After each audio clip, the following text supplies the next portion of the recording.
This panel is all about what about conversions, and I think it's a good topic. We've had 3 different views, and myself, I'm with a company that does supplies components into the electric vehicle space, and so I look forward to your questions and to any of us on any of these topics.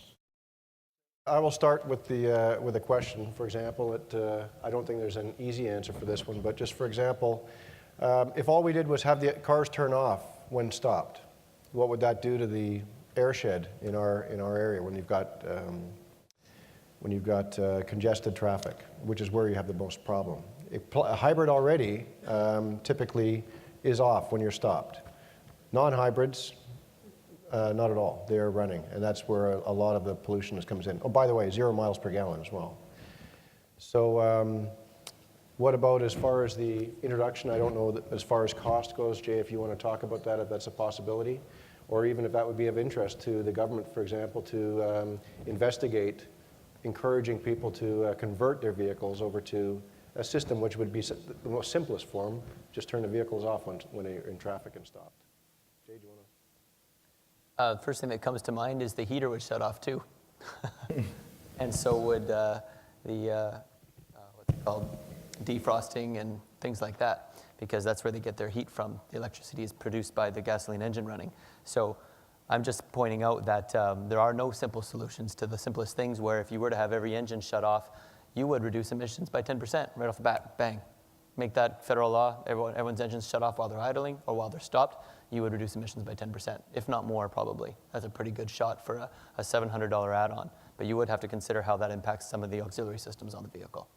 Presumably that would be of interest to the government, seeing the pollution reduction by 10%? I think the pollution reduction idea is interesting, but shutting off vehicles, I'm just thinking of just the logistics problem with, like, if that adds time to time that you're in traffic, if that vehicle's shutting down and then starting up again and going ahead. So there's that aspect, and then trying to convince people that, shutting off a vehicle when they're in traffic too. I think that has as big an issue as trying to get them to convert to a different technology. So I'm not, I don't know if the government would consider that sort of policy incentive. So maybe I should just start with the fact that there are a spectrum of aftermarket conversions. There is the complete gutting of the propulsion system from internal combustion to a full electric vehicle, and then there's everywhere between something that has some sort of a mechanism that will turn the engine off only, but not everything, at the most mildest end. Ambrish, any comments on?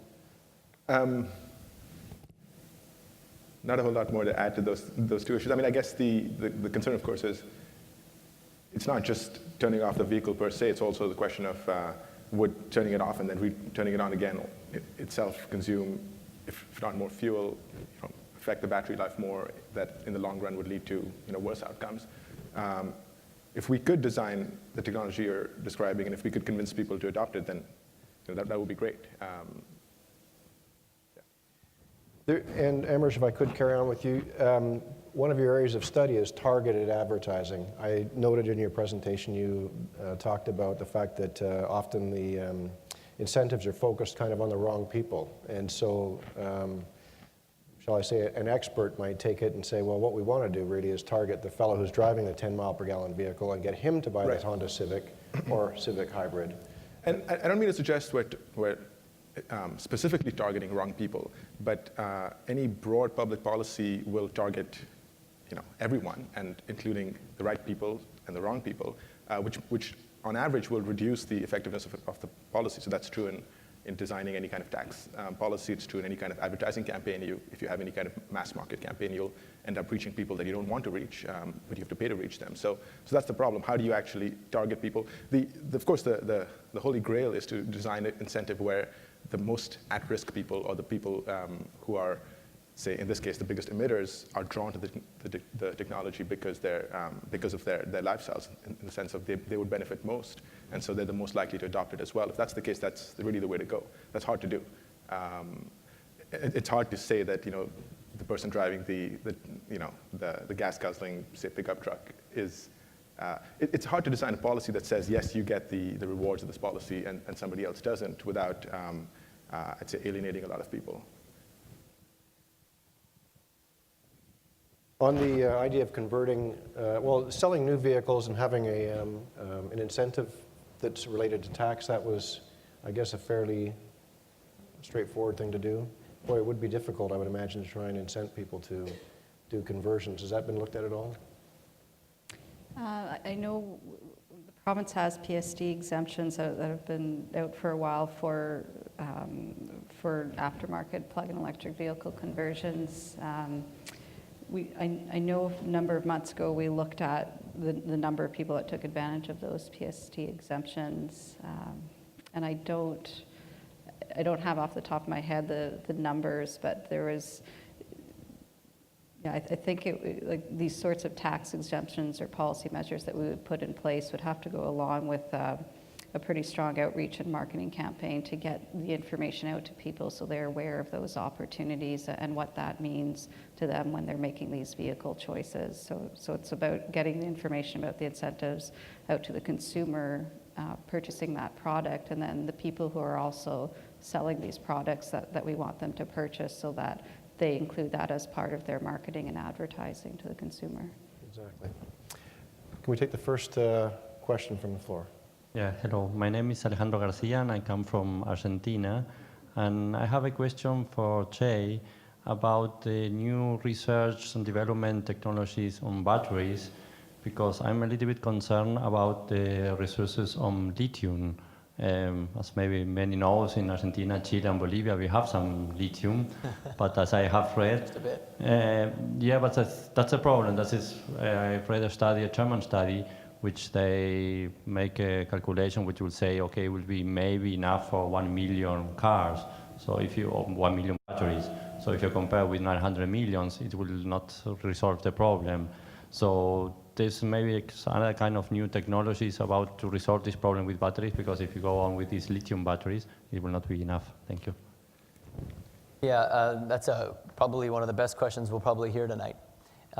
There's several parts to your answer, and one is that, well, though we call them lithium-ion batteries because lithium is probably one of the most important chemistries in the battery that creates the light weight and the great energy density, which makes them ideal for a pure electric or plug-in hybrid solution, is that, and we all think about lithium so much, lithium is actually a very minor ingredient in many batteries.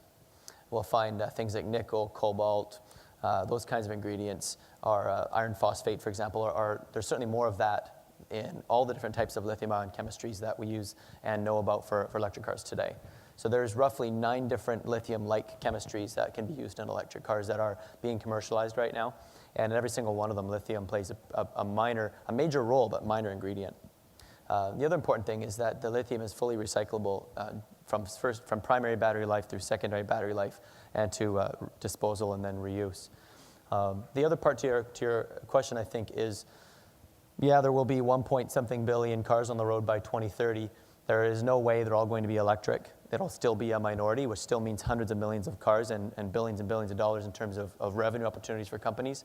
But we need a mix. We need fuel cell electric. We need supercapacitor-driven cars. We need hybrids, and we need biodiesel and ethanol, because they all have different applications that make them ideal for various uses in the ground transportation economy.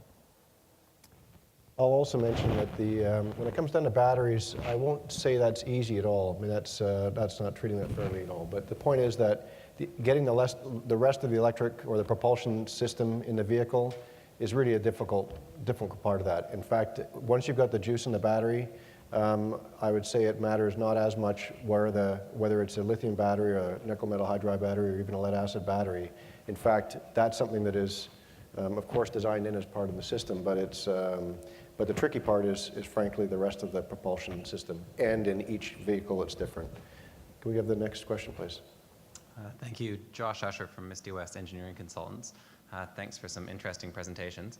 I guess Jay and Ambarish both mentioned the role of fleets in this transition to, I guess, a faster uptake of aftermarket plug-in conversions. And I guess I want to hear from the government perspective, especially in British Columbia. It seems like the role of governments potentially in this is more rapid uptake on their fleet side, which would solve some of the chicken and egg problems along the infrastructure line. So can you just, I'm not sure what you're able to tell us, but elaborate on that in terms of what government policy plans or ideas are around, I guess, more rapid uptake of conversions in government fleets?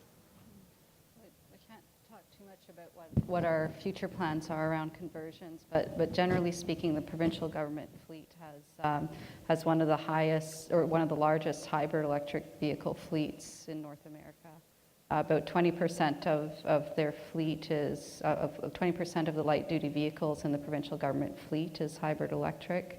And in our plug-in electric vehicle program, we recognized fleets as one of the first sort of early adopter groups for new vehicle technologies. And it's really because then you're dealing with one fleet manager or one fleet management group that's managing a number of vehicles rather than having to deal with a number of different consumers that would have very different driving patterns and needs and expectations. So it's a lot simpler, not that it was very simple, but a lot simpler compared to going out to the general public to work with fleet managers and getting these vehicles deployed and doing all the education and awareness around them.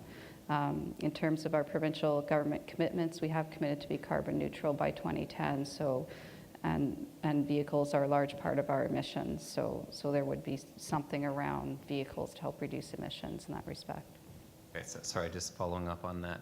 So there's no specific plans that you're aware of at this point with regards to government fleets being converted to electric vehicles or otherwise? We've converted that first number. I think there were about 10 or so across the government fleet that were converted, and right now we don't have any specific plans for additional conversions. But yeah. And just sorry, one last quick question. How many vehicles are there in the government fleets in British Columbia? I think the number's about 27 to 2,800. All right, thank you very much.